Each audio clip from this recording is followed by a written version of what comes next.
it's not your imagination. The math really doesn't add up. Some economic statistics show workers making progress, but it's still very difficult to maintain a typical middle-class lifestyle. It's an economic outcome that is frequently missed by current measurement metrics, and that's why Executive Director of American Compass, Oren Cass, advocates for a new measure called the Cost of Thriving Index, and he joins us now to expand on this. Oren is also the author of The Once and Future Worker. Welcome back to the show, Oren. Great to have you.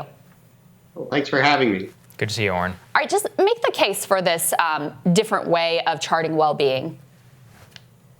Well, I think it's important to say it's not a replacement for our other measures. The standard measures tell us lots of useful things, but what they don't tell us is just how are households able to cope with rising costs in the economy. So, everything we think about, healthcare, cars, technology, houses, they may all be getting better, and that's great, but you still have to be able to afford them. And so what I did was just look at what's the actual cost out there in the market of a health insurance plan, operating a car, putting your kid through college, and getting a typical 3-bedroom house, and how does that compare to how wages are doing?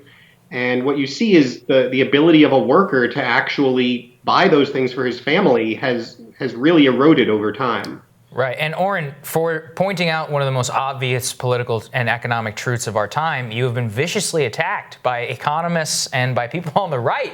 Actually, why is it that people find your thesis and index so offensive? Well, I think there are two components. There's one which is a really interesting technical debate, and as I said, other metrics show other things and are important perspectives as well. And so I think there's been some good debate about, well, what does this tell us versus what does that tell us? And that's constructive. I think, unfortunately, a lot of the response has been a lot more knee-jerk and less reflective and more working backward from the conclusion that there are a lot of people who are very committed to the idea that things are great. And if we were to concede that things aren't great, then all sorts of dominoes would fall. And so working backwards from the conclusion that things must be great, there's then a very strong push to figure out ways to disprove what I'm saying, which at the end of the day, I'll be the first to admit, the index I've created is intentionally incredibly simple. You can just go to a few different government websites, see what these things cost, then go to the Bureau of Labor Statistics, see what has happened to wages, and you can see that it doesn't add up. So in my mind, it's not, we don't need to fight about the methodology. There's a much more interesting question here about what matters. Right. Does it matter that, in the 1980s, a single worker could comfortably just go and buy all these things, and now they can't? And my view is that does matter, and we should care about it. Yeah. And in which areas have costs gone up the most and put the most onerous burden on workers? Well, the biggest one in absolute terms is certainly healthcare. What you see happening to insurance premiums in recent decades is a massive increase, both as a multiple and just in absolute dollars. And it's the one that I think is kind of most interesting to think about in terms of intuition, because it's the place where there has been so much progress. I mean, if you have some rare disease and you need the cure, and now the cure is available and it's really expensive, and your insurance covers it, that's an incredible gain. That's incredible progress. The problem is that your typical family doesn't need the cure, but the typical family still has to pay for the insurance. So from one perspective, they're much better off. This insurance is worth so much more. From another perspective, they don't see a lot of change in the quality of life that they're getting from it, and yet there's this huge new bill that they have to cope with.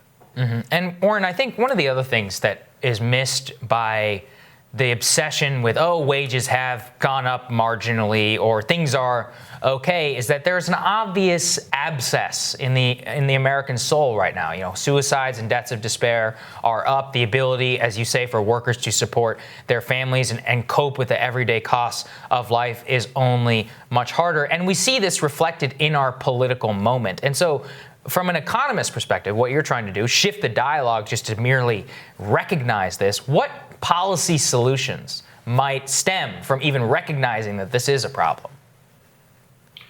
That's a great question. That's ultimately why we should be talking about this stuff. Mm-hmm. And I think one interesting thing about the index that I tried to put together is it points to two really interesting directions. I mean, there are two ways to solve an affordability crisis. One is to see what we can do to get wages rising faster so you can afford to pay more.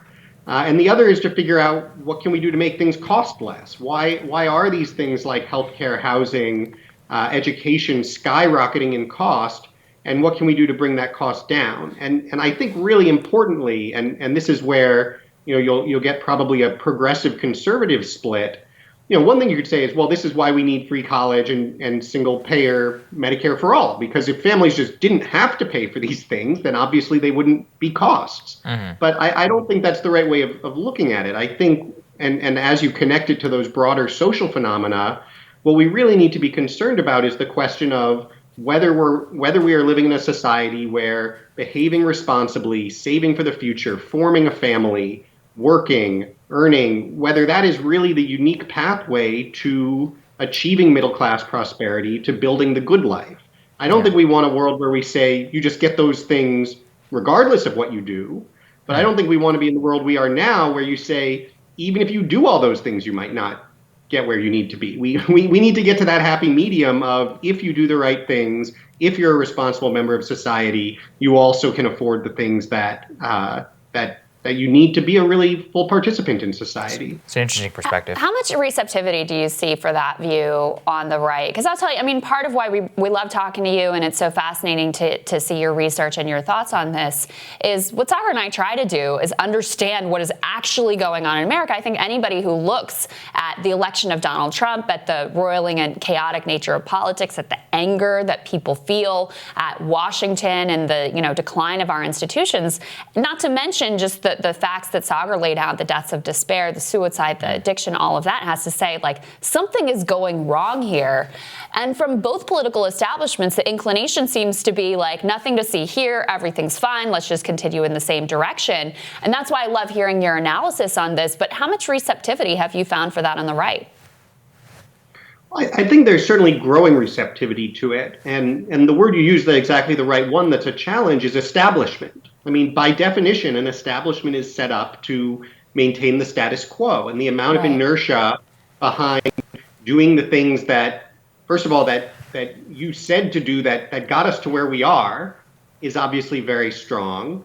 And then you end up with sort of a script and a set of orthodoxies that say, these are the things we all have already agreed we're for and the way we're going to talk about things. And shifting that is incredibly difficult. But I think it's necessary. And so I think certainly on the right of center, and I'm less familiar with, but aware that someone on the left of center, there are increasingly energetic and really important efforts to say, not everything the establishment says is wrong, but some of it is, and it's going to have to be challenged, and we're going to have to, at a minimum, start by just looking at the facts. At a minimum, we should be able to agree on the description of what is actually happening in the world, and that doesn't commit you to a particular policy. Then that's just the starting point for fighting about policy. Right. But let's at least understand the facts instead of working backward from the policies we already have and like to the facts that we think would make those look good. Well, it's certainly what we try and do here. Last question for you, Oren, and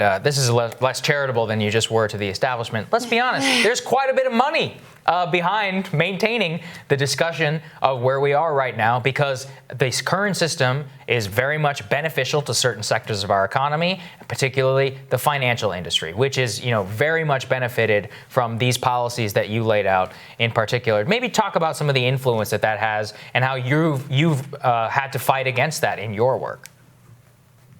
Well, it's certainly a factor, and one of the things you see implicit in for instance, these calculations we've just been talking about is that if you're in the part of the economy that has seen wages growing rapidly, then you love the fact that healthcare is becoming so much more sophisticated and expensive, and you can afford it, and it's great.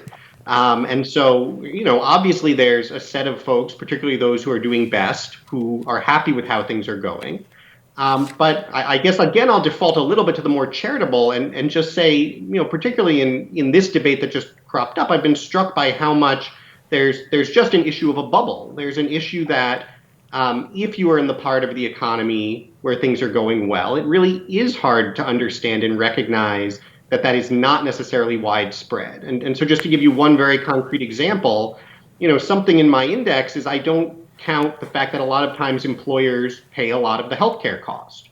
And that's a very fair criticism. What I'm showing is what it would cost if your employer didn't cover your healthcare. And so a lot of critics have said, well, that's ridiculous. Obviously, employers pay for healthcare. And it really gone all the way to the point of just assuming, of course, if you have a job, your employer is paying for healthcare. And so just going back and saying, well, wait a minute, let's look at the actual data. Actually, only a little over half of Americans who aren't retired get employer health care. And for people below median wage, most don't get employer health care. So this idea that if you have a job, then you've got good health care, it's just not true. And my sense is that isn't necessarily something that is how a lot of folks think. And again, it's just important to get back to starting from the facts, understand what is happening out there in the country, and then go and have the policy discussion. Yeah, I think that's so well. I mean, the class blind spot that exists in this town, that exists at universities, that exists in the media is just astonishing. So we thank you for your insights here, Oren. It's always great to have you. Thanks for your work, Oren. Thanks for having me, guys. Absolutely. Next on Rising, what caused Bernie Sanders' Super Tuesday losses? Journalist Ed Jelani says don't attribute it to a rigged system. He explains more when Rising continues.